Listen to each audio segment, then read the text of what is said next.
Study IQ IAS, अब तैयारी हुई affordable. History of RSS। Welcome to study IQ। मेरा नाम है आदेश सिंह। दोस्तों, 1925 में एक डॉक्टर ने एक ऑर्गेनाइजेशन बनाया जिसका एम था हिंदू सोसाइटी को ब्रिटिश अट्रॉसिटीज के अगेंस्ट तैयार करना। उस टाइम पर किसी ने भी नहीं सोचा था कि ये छोटा सा ऑर्गेनाइजेशन आगे चलकर वर्ल्ड का सबसे बड़ा नॉन गवर्नमेंट ऑर्गेनाइजेशन बन जाएगा। जी हां, हम बात कर रहे हैं राष्ट्रीय स्वयं सेवक संघ यानी RSS की, जो 2025 में 100 साल की हो जाएगी। RSS ये एक ऐसा नाम है जिसका जिक्र होते ही राजनीति के गलियारों की धड़कन बढ़ जाती है। ये समाज के भीतर कहीं न कहीं देश के सबसे बड़े परिवार के तौर पर अपनी पहचान करवाता है। लेकिन यहां सवाल ये नहीं है कि RSS का मतलब क्या है। सवाल ये है कि RSS क्या एक सामाजिक संगठन है या फिर राजनीतिक? ये सांस्कृतिक तौर पर काम करता है या फिर राजनीतिक तौर पर, या फिर इसका कुछ और ही काम है? तो चलिए जरा पीछे चलते हैं, कुछ इतिहास के पन्नों को टटोल लेते हैं और जानते हैं RSS का इतिहास क्या है और इसे क्यों बनाया गया। साथ ही ये भी कि आज इसका जिक्र करना इतना इंपॉर्टेंट क्यों है। आइए शुरू करते हैं। हिस्ट्री ऑफ राष्ट्रीय स्वयं सेवक संघ RSS। साल 1907। ये वो दौर था जब बंगाल में आजादी के संघर्ष के लिए क्रांतिकारियों ने अनुशीलन समिति के नाम से एक क्रांतिकारी संगठन खड़ा किया। नागपुर से डॉक्टर की पढ़ाई करने आए केशवराम बलराम हेडगेवार भी इस संगठन का हिस्सा बने और जेल भी गए। दादा भाई नौरोजी ने उस वक्त गर्म सोच के नायक लोकमान्य बाल गंगाधर तिलक को कांग्रेस में आने का न्योता दिया, तो हेडगेवार भी कांग्रेस में उनके साथ ही आ गए। हेडगेवार ने कांग्रेस के साथ काफी समय तक काम किया, लेकिन 1917 में टर्की के खलीफा की गद्दी छिन जाने के विरोध में पूरे हिंदुस्तान में खिलाफत मूवमेंट की शुरुआत हो गई और गांधी जी की अगुवाई में कांग्रेस ने भी इसका समर्थन किया। लेकिन डॉक्टर हेडगेवार को कांग्रेस द्वारा खिलाफत मूवमेंट से जुड़ने वाली बात परेशान कर रही थी। उन्हें ये बात अंदर ही अंदर चुभ रही थी, क्योंकि उन्होंने इसे मुस्लिम तुष्टीकरण की राजनीति माना। हालांकि नाराजगी के बाद भी डॉक्टर हेडगेवार कांग्रेस का हिस्सा बने रहे, बल्कि 1922 में नागपुर कांग्रेस अधिवेशन और 1925 के कोलकाता अधिवेशन में भी डॉक्टर हेडगेवार मौजूद थे। लेकिन इस घटना के बाद डॉक्टर हेडगेवार के दिमाग में कुछ और ही चल रहा था। उन्होंने अब मन बना लिया था कि वे एक ऐसी संस्था को फॉर्म करेंगे जो हिंदुओं के हितों को लेकर चले और आगे बढ़े। उन्होंने इसकी शुरुआत अपने घर से ही की। कहा जाता है कि शुरुआत में डॉक्टर हेडगेवार को सुनने के लिए सिर्फ 12 लोग ही पहुंचे थे, लेकिन 12 से 1200 बनने में वक्त नहीं लगा। धीरे धीरे समय बदलता गया और एक समय ऐसा भी आया जब हजारों की संख्या में लोग डॉक्टर हेडगेवार के विचारों से प्रभावित होने लगे थे और इसी के साथ अब संघ की स्थापना का रास्ता साफ नजर आ रहा था। डॉक्टर हेडगेवार के लिए यह काम इतना आसान नहीं था। इस रास्ते में कई सारी प्रॉब्लम्स पैर पसारे खड़ी थीं। कहा जाता है कि डॉक्टर हेडगेवार जी ने खुद शाखा लगाना शुरू किया। शाखा में योग, सूर्य नमस्कार, लाठी ट्रेनिंग के साथ साथ इंटेलेक्चुअल डिस्कशन को भी शामिल किया गया। धीरे धीरे लोग डॉक्टर हेडगेवार की बातों से प्रभावित होने लगे और उनके इस अभियान में जुड़ने लगे। कुछ ही समय में शाखा में आने वालों की संख्या कई गुना बढ़ गई। अब समय आ गया था जब डॉक्टर हेडगेवार ने संघ को ऑफिशियल रूप देने का सोचा। डॉक्टर हेडगेवार ने साल 1925 में नागपुर में विजयदशमी के दिन RSS की बुनियाद रख दी। धीरे धीरे महाराष्ट्र के कई इलाकों जैसे नासिक, पुणे, अमरावती, यावतमाल में संघ ने अपने पैर जमाने शुरू कर दिए और महाराष्ट्र के साथ साथ मध्य भारत में भी शाखा का विस्तार होना शुरू हो गया। लोगों का शाखा के साथ जुड़ना किसी बदलाव से कम नहीं था। ये एक ऐसा बदलाव था जिसको बनाया तो सामाजिक काम करने के लिए था, लेकिन आगे चलकर ये राजनीति का वो गोल चक्कर बना जिसके चारों तरफ ही राजनीति का ताना बाना बुना जाना था। संघ में लोगों की संख्या लगातार बढ़ रही थी, लेकिन महाराष्ट्र के बाहर अभी भी संघ का कोई खास असर नहीं था। संघ विस्तार के लिए तैयार था और महाराष्ट्र के बाहर पैर पसारने का मौका तब मिला जब डॉक्टर हेडगेवार को 1930 के आसपास बनारस हिंदू यूनिवर्सिटी जाने का मौका मिला। डॉक्टर हेडगेवार BHU आए और पंडित मदन मोहन मालवीय से बात की। पंडित मदन मोहन मालवीय ने बीएचयू परिसर में संघ का ऑफिस खोलने के लिए परमिशन दे दी। बीएचयू में डॉक्टर हेडगेवार की मुलाकात एमएससी की पढ़ाई कर रहे माधवराव सदाशिवराव गोलवालकर से हुई। गोलवालकर बीएचयू में पढ़ाते भी थे, इसलिए उन्हें सब गुरुजी कहा करते थे। गोलवालकर डॉक्टर हेडगेवार के माध्यम से ही संघ में एक्टिव हुए और उसके मेंबर बने। लेकिन 1940 में डॉक्टर हेडगेवार की मृत्यु हो जाती है और सर्वसहमति से आरएसएस की कमान गोलवालकर को सौंप दी जाती है। गोलवालकर की लीडरशिप में आरएसएस के विचार दिल्ली, कोलकाता, चेन्नई और लाहौर के साथ साथ पूरे देश में फैलना शुरू होते हैं। आइए अब जानते हैं कि आरएसएस कैसे काम करता है और इसकी शाखाएं कहां-कहां फैली हुई हैं। Organisational setup of RSS.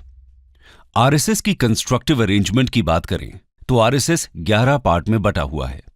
Hub यानी केंद्र, रीजन यानी क्षेत्र, प्रोविंस यानी प्रांत, डिपार्टमेंट यानी विभाग, डिस्ट्रिक्ट यानी जिला, तालुका, टाउन यानी नगर, ब्लॉक यानी खंड, सर्कल यानी मंडल, ग्राम, ब्रांच यानी शाखा। वहीं अगर आरएसएस की ब्रांच यानी शाखा की बात करें तो ये 5 तरह की हैं। पहला, प्रभात ब्रांच, इसमें मॉर्निंग में सभी की मीटिंग होती है। दूसरा है इवनिंग ब्रांच। तीसरा ब्रांच है नाइट ब्रांच। फिर आता है मिलन, मिलन यानी वीक में 1 या 2 बार होने वाली मीटिंग। और आखिर में आता है संघ मंडली। संघ मंडली मंथ में होने वाली मीटिंग को कहा जाता है। दोस्तों, आपको यह जानकर हैरानी होगी कि संघ में करीब 1 करोड़ से ज्यादा ट्रेन्ड मेंबर्स हैं।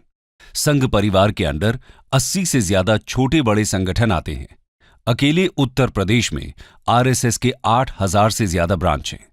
केरला जैसे स्टेट में जहां हिंदू पॉपुलेशन कम है, वहां भी आरएसएस के करीब 5,000 ब्रांच हैं। ये तो बात हुई देश के अंदर की। वहीं दुनिया के 40 से ज्यादा कंट्रीज में आरएसएस की 57,000 ब्रांचेस हैं। इसके साथ ही इन सभी ब्रांचेस में डेली 50 लाख से ज्यादा मेंबर्स आते हैं। देश की हर तहसील और 60,000 गांवों में हर रोज संघ की ब्रांचेस लगती हैं। आप सोच रहे होंगे ये ब्रांचेस क्या हैं? तो बता दें कि ब्रांच या शाखा सुबह शाम होने वाली मीटिंग को कहा जाता है, जो किसी भी खुले ग्राउंड में 1 घंटे की लगती है। इन्हीं ब्रांचेस को आरएसएस की बुनियाद माना जाता है और इसी वजह से इतना बड़ा आरएसएस संगठन चल रहा है। यहां रोज सुबह शाम शाखा का आयोजन होता है, जहां सारे वॉलंटियर्स एक दूसरे से मिलते हैं। इस दौरान सभी प्रेयर करते हैं, योग और गेम्स खेलते हैं। साथ ही ये लोग प्रेयर और कल्चरल एस्पेक्ट्स पर चर्चा भी करते हैं। इसके साथ ही यहां सरसंघ चालक को चुना जाता है और हर सरसंघ चालक अपने नेक्स्ट सरसंघ चालक को अनाउंस करता है। प्रेजेंटली आरएसएस के सरसंघ चालक श्री मोहन भागवत हैं। बता दें कि जो संघ में अपने मन से आता है उन्हें स्वयं सेवक कहा जाता है। इसके अलावा अगर हम इसके विस्तार की बात करें तो आज पूरे वर्ल्ड में आरएसएस की करीब 55 सब्सिडियरी ऑर्गेनाइजेशंस हैं, जैसे भारतीय जनता पार्टी, बजरंग दल, हिंदू जागरण मंच, इंडियन फार्मर्स एसोसिएशन, हिंदू स्वयं सेवक संघ, राष्ट्र सेविका समिति, all India world council, Vidya Bharati, Saraswati Shishu मंदिर, वनवासी कल्याण आश्रम, मुस्लिम नेशनल फोरम, नेशनल सिख संगत, वर्ल्ड डायलॉग सेंटर, स्वदेशी जागरण मंच, लघु उद्योग भारती, विवेकानंद केंद्र, इंडियन लेबर यूनियन, सेवा भारती, विश्व हिंदू परिषद एटसेट्रा। लेकिन आरएसएस का काम क्या है और भारतीय समाज में इसका क्या योगदान रहा है, आइए जानते हैं। Functions and contributions of RSS. दोस्तों, आरएसएस समाज सेवा और सुधार के साथ साथ राहत और रिहेबिलिटेशन के काम करता है। ये काम डिजास्टर साइट और जरूरतमंद इलाकों में संघ के वॉलंटियर्स देते हैं। इसके अलावा देश में कास्टिज्म को खत्म करना और कल्चरल नेशनलिज्म को बढ़ाना भी संघ का मकसद है। इसके लिए संघ मैगजीन निकालता है, जिन्हें लाखों लोग पढ़ते हैं। इनमें मेन मैगजीन ऑर्गेनाइजर और पंचजन्य है। इसके अलावा संघ टीनेजर्स और चिल्ड्रन के लिए देवपुत्र नाम की मैगजीन भी निकालता है। अगर बात करें आरएसएस के अभी तक के योगदान की, तो भारत में कश्मीर विलय के वक्त जब नेहरू सरकार कुछ असमंजस की स्थिति में थी, तो उस वक्त सरदार पटेल द्वारा हेल्प मांगने पर आरएसएस प्रमुख गुरु गोलवालकर ने ही महाराजा हरि सिंह से बात की थी।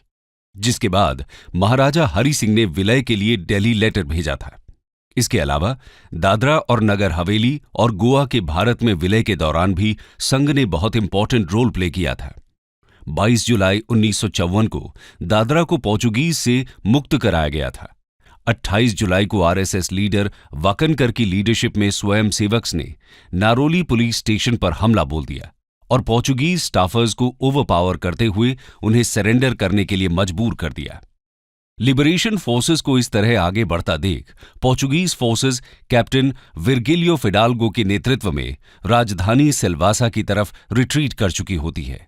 लिबरेशन फोर्सेस फिडाल्गो से सरेंडर करने के लिए कहते हैं और इनके मना करने पर बड़ी संख्या में आरएसएस स्वयंसेवक्स और लिबरेशन फोर्सेस के बाकी मेंबर्स सिल्वासा की तरफ मार्च करते हैं। पोर्चुगीज भाग जाते हैं और स्वयंसेवक 2 अगस्त 1954 की सुबह पोर्चुगीज का फ्लैग उतारकर भारत का तिरंगा यहां फहराते हैं। इस तरह पूरा दादरा नगर हवेली पोर्चुगीज के कब्जे से मुक्त कराकर भारत सरकार को सौंप दिया जाता है। 1962 में जब इंडो चाइना वॉर हुआ, उस वक्त भी संघ ने आगे आकर आर्मी की हेल्प की। आर्मी रूट्स पर नजर रखना, एडमिनिस्ट्रेशन की हेल्प, आर्मी का खाने का इंतजाम करना और साथ ही साथ आर्मी फैमिलीज की हेल्प करने जैसे काम आरएसएस द्वारा किए गए।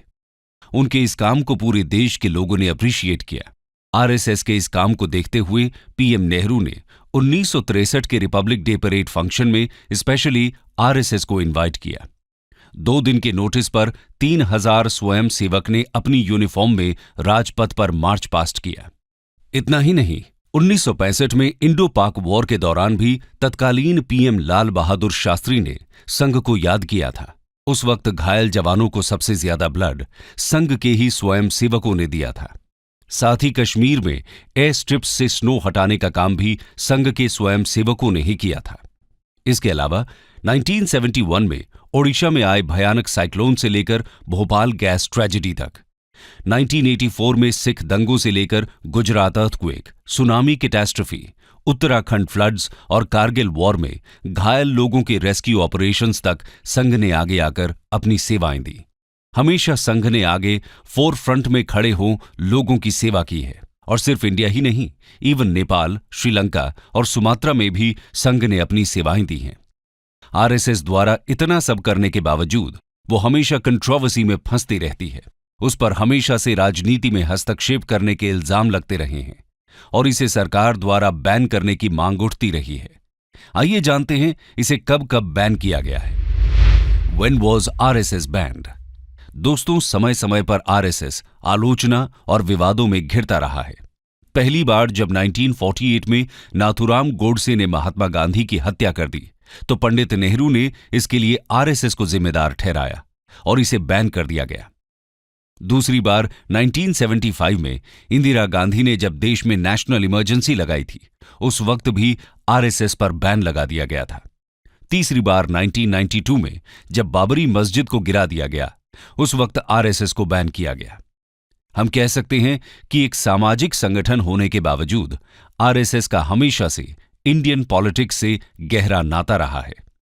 आइए आरएसएस और इंडियन पॉलिटिक्स के इस कनेक्शन को समझने की कोशिश करते हैं। RSS and politics. आजादी से पहले और आजादी के बाद भी आरएसएस पॉलिटिक्स से न चाहते हुए भी जुड़ा रहा है। 1975 में इमरजेंसी के वक्त आरएसएस का नाम बड़े लेवल पर पॉलिटिक्स में दिखा। इसके अलावा यह भी बहुत कम लोग जानते हैं कि राजीव गांधी को भी एक वक्त पर आरएसएस के आगे झुकना पड़ा था। दरअसल ये बात 1989 की है, जब राम जन्मभूमि को लेकर छिड़े विवाद में राजीव गांधी को अपनी सत्ता जाती दिखाई देने लगी थी। उस वक्त राजीव गांधी ने आरएसएस से अयोध्या को लेकर बात करने की कोशिश की थी, लेकिन आरएसएस ने राजीव गांधी से किसी तरह की बात करने से मना कर दिया था। संघ उस समय अयोध्या को राजनीति में नहीं घसीटना चाहती थी, जिसके बाद राजीव गांधी सत्ता से बेदखल हो गए। इधर लाल कृष्ण आडवाणी ने वीपी सिंह की सरकार का साथ दिया, लेकिन वीपी सिंह ने जब रिजर्वेशन का दांव खेला तो सारे पासे पलट गए। इस वक्त संघ को एक बड़ा झटका लगा। झटके में ही सही, संघ को यह महसूस हो गया कि राजनीति को अयोध्या जाना ही होगा। इस दौरान रिजर्वेशन की आग फैली तो राजनयिक हलचल मच गई। संघ भी एक्टिव हुआ और विश्व हिंदू परिषद के साथ मिलकर अयोध्या राम जन्मभूमि आंदोलन में साथ देने का फैसला कर लिया। दोस्तों, राजनीति की वजह से आरएसएस हमेशा आलोचना से घिरा रहा है। ऐसा इसलिए क्योंकि आरएसएस वीर सावरकर की आइडियोलॉजी फॉलो करता है, जिसकी वजह से आलोचकों ने हमेशा से संघ को right wing fascist radical Hindu organisation कहा है, जबकि आरएसएस पॉलिटिकल अपीसमेंट के खिलाफ हिंदुओं के हितों को उठाता है। देखा जाए तो आरएसएस की कोई सेट मेजर फिलॉसफी नहीं है, लेकिन आरएसएस 4 तरह की मेन फिलॉसफीज को फॉलो करता है। पहला, अखंड भारत। आरएसएस का मानना है कि आदिकाल से बांग्लादेश, पाकिस्तान, श्रीलंका, म्यांमार, अफगानिस्तान और ईरान तक भारत फैला हुआ था। ये सब अखंड भारत का हिस्सा हैं। दूसरा है इंटेग्रल ह्यूमनिज्म। ये फिलॉसफी दीनदयाल उपाध्याय जी ने दी थी। इस फिलॉसफी के अंतर्गत इंसानियत को सबसे आगे रखने की बात कही गई है। साथ ही ग्रामीण विकास, सोशल डेवलपमेंट और रियलिस्टिक मॉडल को अपनाने पर जोर दिया गया। थर्ड है हिंदुत्व, यानी हिंदू धर्म को सर्वोच्च मानना। आरएसएस का मानना है कि भारत में निवास करने वाले सभी लोग कहीं न कहीं हिंदू धर्म के ही फॉलोअर्स हैं। संघ तिरंगे की जगह भगवा ध्वज को अपने कार्यक्रम में यूज करता है। इसी वजह से उसके ऑफिस पर तिरंगा नहीं फहराया जाता। अक्सर इस वजह से आरएसएस कंट्रोवर्सी में फंसता रहता है। आरएसएस सबसे ऊपर भगवा ध्वज को मानता है। आरएसएस समय समय पर राजनीति में भी एक्टिविटी दिखाता रहता है। बीजेपी में कई बड़े लीडर्स संघ से ही निकले हैं। अब चाहे वो लेट श्री अटल बिहारी वाजपेयी हों, लाल कृष्ण आडवाणी हों, हमारे होम मिनिस्टर अमित शाह हों या फिर देश के पीएम नरेंद्र मोदी। इसीलिए इनके कार्यों में संघ की आइडियोलॉजी की छाप देखना कोई हैरानी की बात नहीं कही जा सकती। कंक्लूजन। तो दोस्तों, एक कमरे से स्टार्ट हुआ ये संघ आज पूरे भारत में ही नहीं बल्कि पूरी दुनिया में फैला हुआ है। आज आरएसएस 97 इयर्स का हो चुका है। दुनिया में शायद ही किसी संगठन की इतनी आलोचना हुई होगी जितनी आरएसएस की हुई है, लेकिन इसके बावजूद आरएसएस आज भी अपने विचारों को लेकर डिटरमिन्ड है और अपने मोटो को लेकर आगे बढ़ रहा है। आज आरएसएस की पॉपुलैरिटी इतनी ज्यादा है कि आप भारत के किसी भी कोने में हो, आपको इसके होने का एहसास हो ही जाएगा। स्टडी IQ IAS, अब तैयारी हुई अफोर्डेबल।